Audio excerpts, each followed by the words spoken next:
Hosted by you/I can't touch the ground. My fiancée, Betty, 27F, and I, 30M, got engaged in January after dating for a couple of years.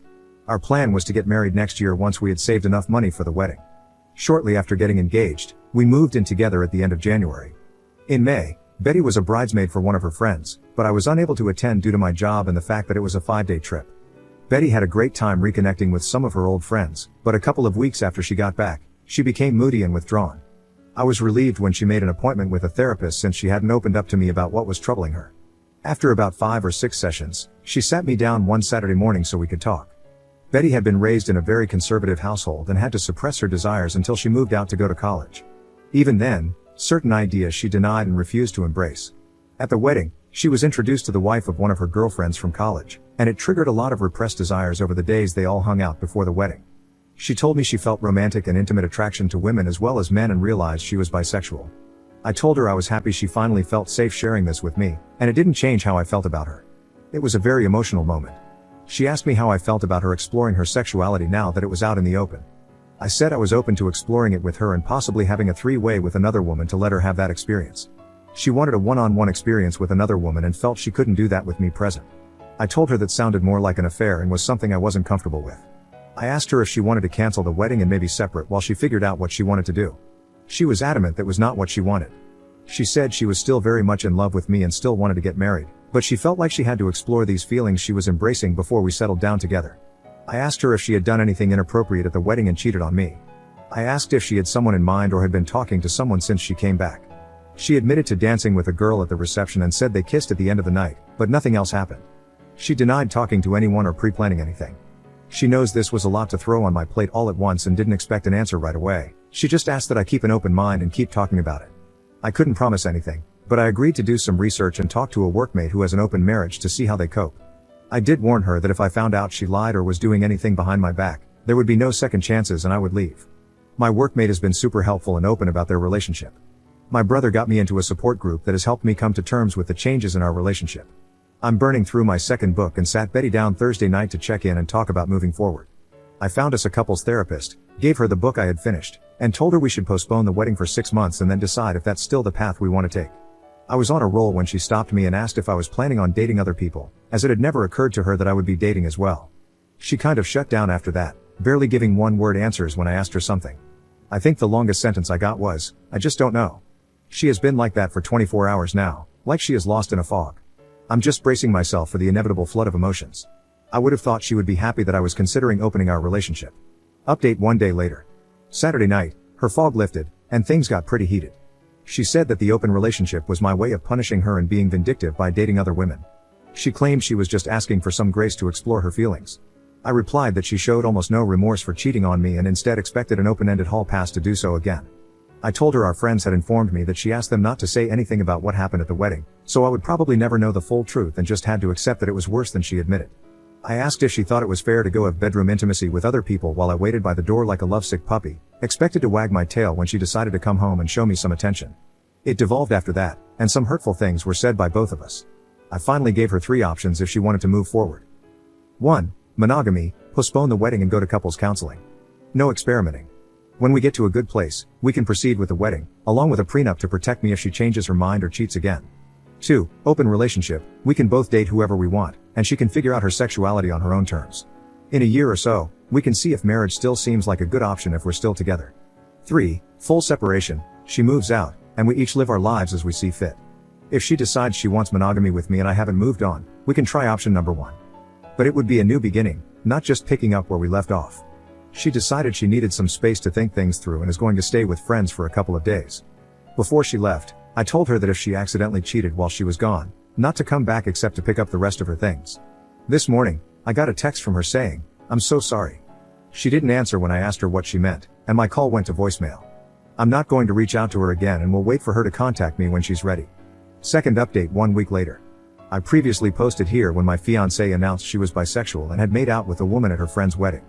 On Wednesday, Betty went to her previously scheduled appointment with her therapist and told her what had happened between us. I'm not sure what all was said, but she called me on the way to her friend's house, apologizing for some of the things she had said and wanting to come home to talk things out. I told her to stay at her friend's house that night, think about what she wanted, and then she could come home on Thursday so we could sit down and work things out. On Thursday, we met at the house and talked over dinner. We both apologized for getting heated and saying some unfair things to each other. After talking to her therapist and having several conversations with her best friend over the last few days, she decided not to explore her bisexual urges. The idea of a truly open relationship, where I was free to sleep with other people, terrified her, and getting married was more important than chasing the rainbow. Her original idea had been to have a free pass to see if she was missing something in her life and how important it was to her. I asked if she was asking for a one-night stand, just dating a woman, or having a full relationship. She couldn't tell me exactly what she wanted. I said that didn't sound very monogamous to me or very fair. She agreed, and that's why she was giving up on exploring those feelings. Next, she brought up the notes I sent out canceling our save-the-date notices for the wedding. She said she was getting all kinds of calls about what happened and was caught off guard, not even knowing what people were talking about at first.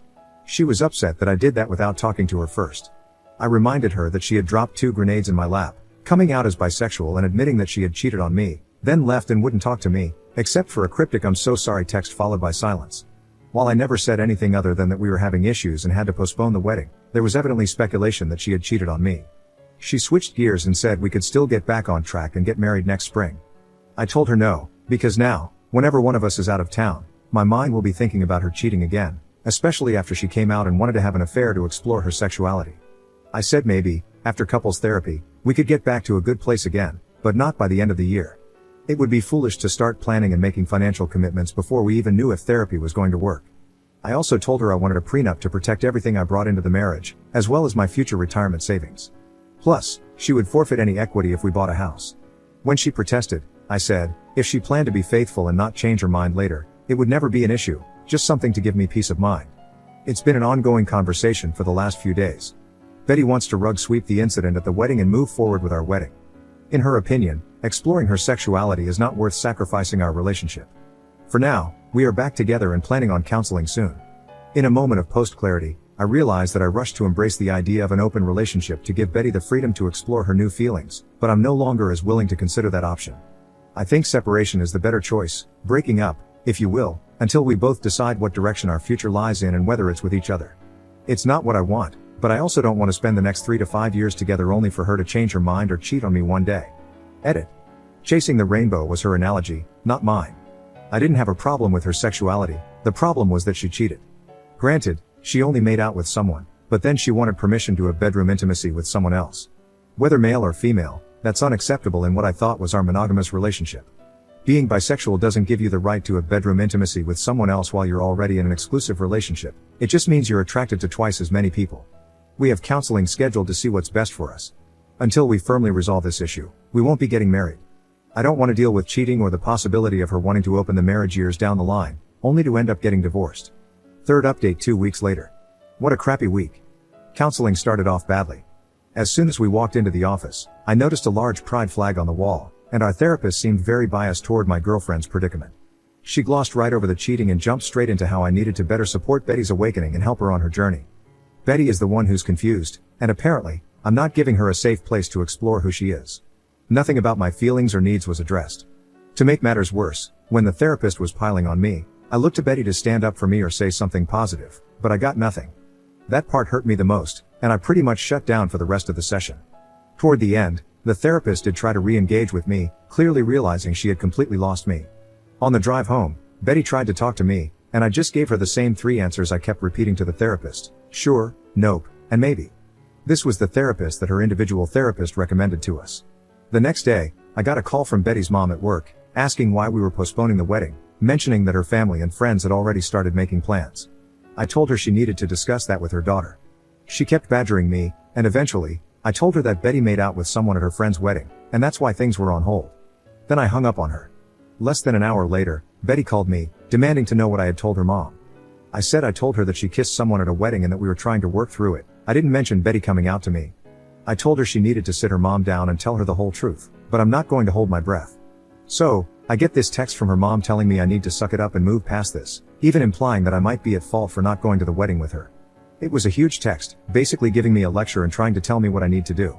When Betty got home from work, I showed her the text and told her she needed to do something about her mom, or I would enlighten her with the full story of all our problems the next time she tried to tear into me.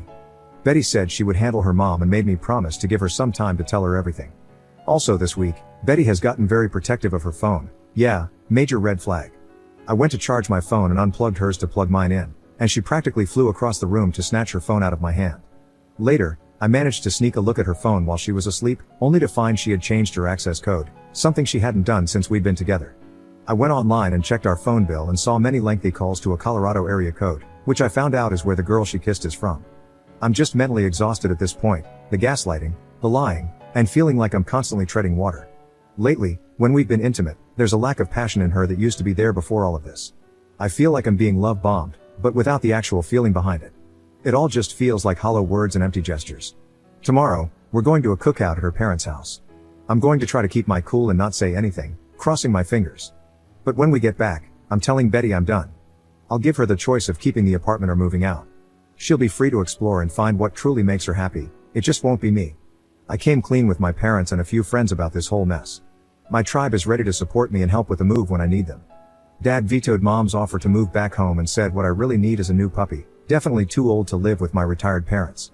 Weirdly, I feel peaceful now that I've made up my mind. To all of you who told me so, you were right. Time to move on with my life. Commenter. I'd be tempted to leave a review on the therapist somewhere. Something short like, my fiancée cheated on me at a wedding and continues to call the person she cheated with. This therapist told me I needed to support my fiancée's exploration of other people rather than addressing the betrayal. At the very least, I'd want to make sure the therapist knew this is why we wouldn't be coming back. Therapists can't improve without knowing when they've messed up, and I guarantee you this therapist messed up. Anyone in your personal life that you tell about the infidelity, I'd recommend clarifying that it wasn't just a one-time thing, and that she continued to call and have an emotional affair with the person. Sorry that your fiancé is literally having an emotional affair right now, and the therapist you were sent to was the wrong choice. I wish you luck. Ops response. I like your review, but I'm unsure where I would post it. Our therapist definitely had an agenda, but if we don't show up for the next session, she already knows the reason. After browbeating me for most of the session, she realized I had checked out and spent the last 10 to 15 minutes trying to get me to re-engage. She tried to shake my hand as I left, but I just silently got up and left her office. I haven't confronted Betty about the phone calls yet, but I plan to ask her about them tonight before I tell her we're done. My family and friends, who I told yesterday, know about everything, including the calls. For now, my stress levels are surprisingly low now that I know what I want to do. My sister will be at my house when we get back and plans to stay at least the night while I tell Betty my decision. Fourth update one day later. Betty and I returned early from a cookout at her parents' house. I had planned for my sister to be at our house when we got back as a witness but had to wait a couple of hours for her to show up. Once she arrived, I got us all in the living room and told Betty I couldn't do it anymore and was throwing in the towel. I said I had lost all trust in her, couldn't see a way forward, and that the best choice was for us to go our separate ways. Betty couldn't understand what I was saying and insisted she had been honest since her confession about what happened at the wedding. I asked if she had been in contact with the girl she kissed at the wedding, and she denied it. I asked to see her phone, and she refused, saying it would violate her privacy and the privacy of the people she had talked to. I said, fine, so who did you call with a 720 area code? Maybe I should call and see who answers. It doesn't really matter, though, because it proves my point. I gave her the choice of either moving out or staying, and I would move out. I also said I would give her back what she had contributed to our savings account for the wedding. She tried to get my sister to leave or get me alone to talk, but I told her I had been advised to have a witness present, just in case. She went from crying to being angry, and after about an hour and a half, we finally had a calm conversation about everything. We talked until almost midnight. This morning, Betty decided to move back to her parents' place temporarily, and the three of us packed up her things. While we waited for her dad and brother to come pick up her stuff, she tried to convince me to see a different counselor and give therapy another chance. But I told her it was just a waste of time, I could never trust her again, and that's no way to live. Not much of an ending. Op in the comments. Well, she's gone for good. All of her stuff is out of the apartment, and she got her share of the money we were saving for the wedding. I've blocked her on everything and have no plans to contact her again. I don't need closure, apologies, or explanations. She's made several attempts to reach out to me through friends and at work. The people at work know not to bother me and don't even take her messages anymore. When friends ask, I politely explain why I won't take her back, and they usually understand and drop it. I've had to block a couple of people who kept pressuring me to talk to her.